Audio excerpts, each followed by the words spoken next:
ये ज्योति शर्मा, ये रतन यादव, ये प्रदीप सिन्हा, ये रवि निगम, प्रफुल्ल जैसे ये लोग जो मतलब माफिया है, गुंडा है, आपने इनकी तस्वीरें देखी है इम्पोर्टेंट पिस्टल, मतलब आतंकवाद जो बड़े बड़े गन्स होते वो लेकर पानी सर से ऊपर जा रहा है। हमने प्रशासन के लोग आए थे, हमने कह दिया ये अभी सांकेतिक है, ये हमला नहीं रुके तो हम लोगों को होने पर मजबूर होंगे। बाबा साहब के लिए संविधान के अनुसार सारे धर्म बराबर है, तो क्यों किसी धर्म के लोग दूसरे धर्म के ऊपर में आक्रमण करते हैं? कल के दिन मसीह समाज बोलेगा ये मसीही राष्ट्र होगा, बौद्धिस्ट बोलेगा ये बौद्धिस्ट राष्ट्र होगा।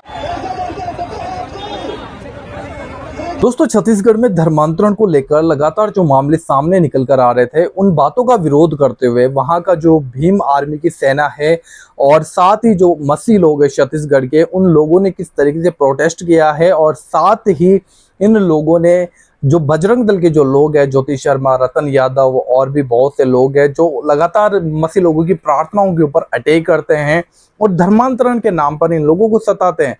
तो इन लोगों का विरोध करते हुए इन लोगों को जेल में डाला जाए, इन लोगों का विरोध करते हुए इन लोगों ने किस प्रकार से यहाँ पर जो एक बड़ी रैली, बड़ी एक सैलाब जिसको आप बोल सकते हैं, जो निकाला गया है।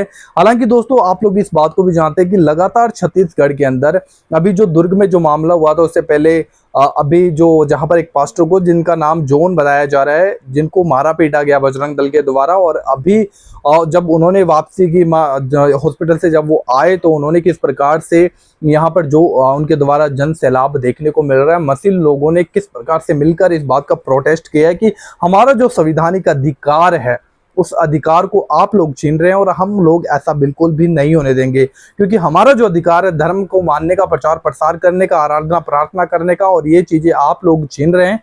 तो इन बातों के विरोध में यहाँ पर जो देखने को मिला है, आप इस वीडियो को देखिए एंड इस वीडियो को ज्यादा से ज्यादा जरूर हमारे मसीह भाई बहनों के साथ शेयर कीजिएगा। आइए देखते हैं। कर लिया है, इसको लेकर के क्या कहना चाहेंगे? नन का मामला, नन तो बेकसूर थे, मैं शुरू से आपसे बोल रहा था वे बेकसूर है, उन पर जो है झूठा आरोप लगाया जा रहा है, इसीलिए हम लोग वहाँ पर स्टेशन में खड़े थे और हम हमेशा ही बोल रहे थे जांच, पुलिस जांच में है, पुलिस जांच कर रही है, यदि दोषी होंगे तो पुलिस कार्रवाई करेगी। लेकिन ये लोग जो जिस प्रकार दबाव बना रहे थे, वो दबाव का नतीजा था कि वो बेकसूर नन के पर जो है मानव तस्करी जैसा इतना गंदा आरोप लगाकर हमारे समाज को बदनाम। 3 दिन पहले आपके साथ जो हुआ उसके बारे में कुछ बताइए। 3 दिन मेरे साथ जो हुआ, ठीक है, मैं उसको नहीं बोलता, मेरे साथ मारपीट हुआ, ठीक है, उनका आक्रोश था, लेकिन उन्होंने जो झूठा आरोप मुझ पर लगाया है वो असहनीय है, उसे हम बर्दाश्त नहीं करेंगे। आज सभी समाज को एक छत के नीचे आप लोग ला चुके हैं। बिल्कुल, और अभी तो ये मुट्ठी भर लोग हैं हमारे, अभी हम सब इकट्ठे नहीं हुए, जितने हम सब इकट्ठे होंगे देश को सोचना पड़ेगा। धर्मांतरण को लेकर जिस तरह से चीजें बार बार आती हैं, कहाँ धर्मांतर हो रहा है? धर्म हमारे विभिन्न हिंदू धर्म के हमारे दो लोग और भी हैं, पढ़े लिखे लोग हैं, सामाजिक लोग हैं, वो तो हमारा विरोध नहीं करते। आए दिन ये ज्योति शर्मा, ये रतन यादव, ये प्रदीप सिन्हा, ये रवि निगम, प्रफुल्ल जैसे ये लोग जो मतलब माफिया है, गुंडा है, आपने इनकी तस्वीरें देखी है इम्पोर्टेंट पिस्टल, मतलब आतंकवाद जो बड़े बड़े गन्स होते वो लेकर ये अपने फोटो तस्वीरें खिंचा, इनके पास ये पिस्टल, ये सारी चीजें कहाँ से आई है औजार? ठीक है।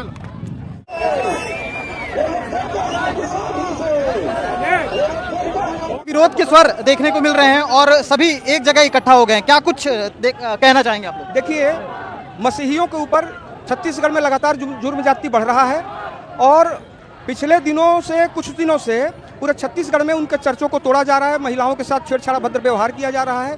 पुलिस इसमें जो है बजरंग दल के सदस्य की भूमिका में है।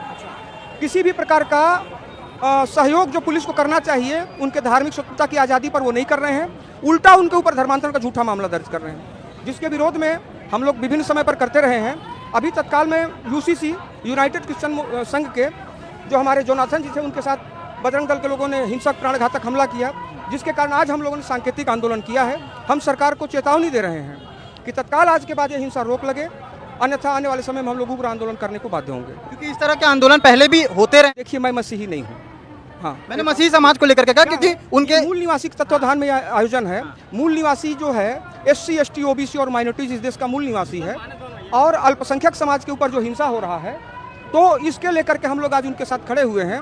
पानी सर से ऊपर जा रहा है, हमने प्रशासन के लोग आए थे, हमने कह दिया ये अभी सांकेतिक है, ये हमला नहीं रुके तो हम लोग उग्र होने पर मजबूर होंगे। सर, मैं भी कुछ बाइट देना चाहता हूं। मैं भीम आर्मी जिला दुर्ग का अध्यक्ष हूं, सुभाष चंद्र मेश्राम।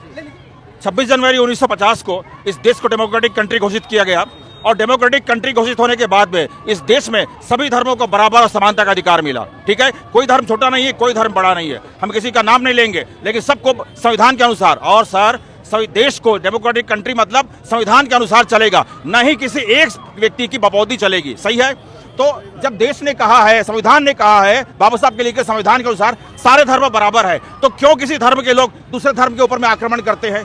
क्या ये इंसानियत है? वैसे भी संविधान के अनुसार ये गलत है, इसमें कई सारी धाराएं लगती। इसके बावजूद भी मसीह समाज के लोग ने उसको सहन किया, बर्दाश्त किया और कायदे से शांतिपूर्वक अपना प्रोटेस्ट कर रहे हैं। तो प्रशासन को भी सोचना चाहिए, इस देश में सबको अपनी आवाज उठाने का अधिकार है।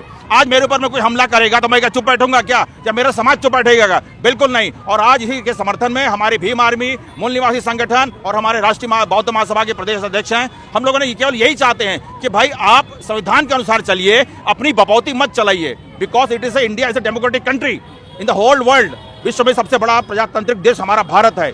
तो संविधान के अनुसार आप सबको बराबर मानिए ना भाई। आपको अपनी धर्म की पढ़ाई करने का अधिकार है, लेकिन क्या किसी ने अगर अपने धर्म के बारे में आप दो लोग को बता दिया? यहाँ तक मैं सुन रहा हूँ कि एक पास्टर अपने घर में बेचारा बैठा हुआ था, 2-4 लोग उनके पास में आए थे, उसको घर में घुस के उनको उनकी पत्नी बच्ची के साथ मारपीट की गई। सर ये कहाँ का अन्याय है? मैं आपके चैनल के माध्यम से कहना चाहता हूँ, निवेदन करना चाहता हूँ, क्योंकि हम लोग बाबा साहब के सिद्धांत को मानने वाले, बाबा साहब के संविधान को मानने वाले लोग हैं। हम लोग हर काम अपने संविधान के दायरे में रह करेंगे, कभी भी कोई काम गलत ढंग से नहीं करेंगे, संवैधानिक तरीके से करेंगे। तो हम लोग को ये प्रोटेस्ट करने का अधिकार है। तो हमारी प्रशासन से ये मांग है कि आप संविधान के साथ चलिए और सभी धर्मों को समान दृष्टिकोण से देखिए। आपको क्या लगता है कि बराबरी की चीज सिर्फ कागज में रह गई या जमीनी स्तर पे? देखिए, जो कुछ भी आज दिख रहा है ना, वो सिर्फ कागजों तक सीमित रह गया कि समानता का अधिकार है, आपको अपने अपने धर्म को मानने का अधिकार है, जबकि धरातल पर ऐसा नहीं है। पूरे आप देश में देख लीजिए, एक धर्म का राष्ट्र क्यों बनेगा? बाकी धर्म के लोग कहाँ जाएंगे? आप ऐसा अन्याय कैसे कर सकते हो? कल के दिन मसीह समाज बोलेगा ये मसीही राष्ट्र होगा, बौद्धिस्ट बोलेगा ये बौद्धिस्ट राष्ट्र होगा, कल मुस्लिम बोलेगा ये मुस्लिम राष्ट्र होगा। तो ये तो आप संविधान का उल्लंघन कर रहे हैं, संविधान का उल्लंघन कर रहे हैं। वो इसमें शासन प्रशासन इसमें सहयोग भी कर रहा है। तो ये चीज़ हम लोग, ये 1947 के पहले का भारत नहीं है, ये आज 1947 के पहले का भारत नहीं है। जो अन्याय सहता रहा या हम किसी के गुलाम थे तो सुनते रहे। ये भारतीय संविधान यहाँ लागू है और भारतीय संविधान को उनको भी मानना पड़ेगा। और संवैधानिक अधिकार जो हैं हम उन्हीं के दायरे में रह के बात कर रहे हैं। हम किसी चीज़ को ऐसा अनुशासनहीनता नहीं करना चाहते, संविधान के बाहर नहीं कहना चाहते। लेकिन अभी वर्तमान में देखा जाए, चाहे राज्य की सरकार हो चाहे केंद्र की सरकार हो, किसी न किसी एक धर्म को टारगेट कर रहे हैं और एक धर्म को बढ़ावा दे रहे हैं। ये गलत बात है। धार्मिक आस्थाओं को बढ़ाना धर्म गुरुओं का काम है, ना कि सरकार का। कोई भी धर्म है, जिस धर्म का आदमी है अपने धर्म की बात करेगा, उसको करने दीजिए। आप अपने घर में 3 बार पूजा करिए, 5 बार पूजा करिए, किसी देव को आराधना करिए, उससे हमें कोई मतलब नहीं। लेकिन हम जो कर रहे हैं, हम जिसको मानते हैं, उसमें आप टांग नहीं अड़ा सकते। और अगर इस टाइप का किया तो और बड़े पैमाने पर ये संघर्ष होगा और पूरे देश में हम ये दिखा देंगे कि आपको संविधान के दायरे में रहना पड़ेगा। संविधान का आप उल्लंघन नहीं कर सकते। हर व्यक्ति को संविधान को मानना पड़ेगा। तानाशाही बिल्कुल नहीं चले। मैं दशरथ प्रसाद अहिरवार, छत्तीसगढ़ प्रदेश अध्यक्ष हूँ, राष्ट्रीय बौद्ध महासभा का। तो यहाँ पर जो भीम आर्मी के जो लोग हैं, जो अध्यक्ष हैं, उन लोगों ने इस बात को बोला कि संविधान के अनुसार हर एक व्यक्ति का यह अधिकार है कि वो अपने धर्म को मान सकता है, उसका प्रचार प्रसार भी कर सकता है। लेकिन जो मसीह लोगों के ऊपर छत्तीसगढ़ में, जो बिलासपुर में, इन जगहों पर जो विरोध देखने को मिलता है, इनकी प्रार्थनाओं को भंग किया जाता है, इनकी प्रार्थनाओं को डिस्टर्ब किया जाता है और धर्मांतरण के मामले लगाकर बहुत से निर्दोष लोगों को जेल में डाल दिया जाता है। तो इन बातों का विरोध करने के लिए हम लोगों ने ये प्रोटेस्ट निकाला है और हम सरकार से अपील करते हैं कि हमारे जो संवैधानिक अधिकार है, उन अधिकारों का हनन ना किया जाए। और ये जो ज्योति शर्मा, रतन यादव और भी बहुत से लोग हैं, जो बजरंग दल के लोग हैं, इन लोगों को किसने अधिकार दिया है कि हमारा जो अधिकार है उसको छीने और इन बातों के ऊपर ये लोग एक्शन करें?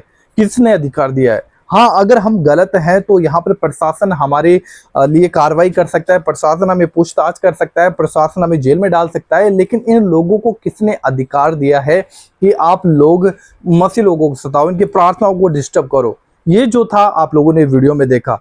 और साथ ही जो जॉन है, जिनको पिछले दुर्ग में बजरंग दल के द्वारा पीटा गया था, उन्होंने भी इस बात को बोला है कि मुझे इस बात से कोई भी लेना देना नहीं है कि उन लोगों ने मुझे पीटा, लेकिन उन लोगों ने जो मेरे ऊपर झूठे आरोप लगाए, हम इन आरोपों को बिल्कुल भी बर्दाश्त नहीं करेंगे।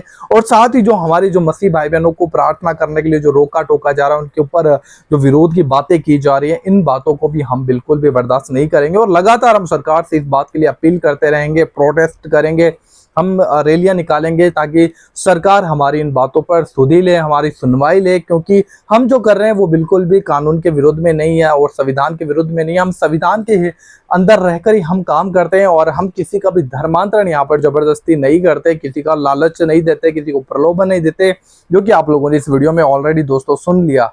एंड आप लोगों का इस वीडियो के बारे में क्या कहना है हमें जरूर इस वीडियो के कमेंट बॉक्स में दोस्तों आप लोग बताइएगा। और साथ ही दोस्तों लगातार जो हमारे देश में जो अलग अलग राज्यों में जो धर्मांतरण विरोधी जो कानून लेकर आए जा रहे हैं ताकि मसीह लोगों की प्रार्थनाओं को रोका जाए, उन लोगों के विश्वास पे रुकावट डालने के लिए ये सब चीजें की जा रही हैं दोस्तों। और हाल फिलहाल में अभी आप लोग जानते हैं कि राजस्थान में भी ये धर्म विरोधी जो बिल है पास किया गया है और इसका बहुत ज्यादा प्रभाव मसीह लोगों के अंदर एक डर का माहौल बना हुआ है कि किस प्रकार से हमारे जो अधिकार हैं उनको छीनने का प्रयास किया जा रहा है। लेकिन दोस्तों हम कभी भी गलत नहीं है, हम हमेशा हमारे देश के लिए दुआ प्रार्थना करते हैं, देश को उन्नति के लिए, देश की बढ़ोतरी के, देश के लीडर्स के लिए। लेकिन जो कुछ हो रहा है परमेश्वर की इच्छा से है, जरूर प्रार्थना करें। बाकी अपनी राय जरूर इस वीडियो कमेंट बॉक्स में बताइए। हमारे चैनल पर पहली बार आए हो चैनल को जरूर आप लोग सब्सक्राइब कीजिएगा ऐसी और वीडियोज देखने के लिए। प्रभु आपको बहुत आशीष दे। जय मसीह की।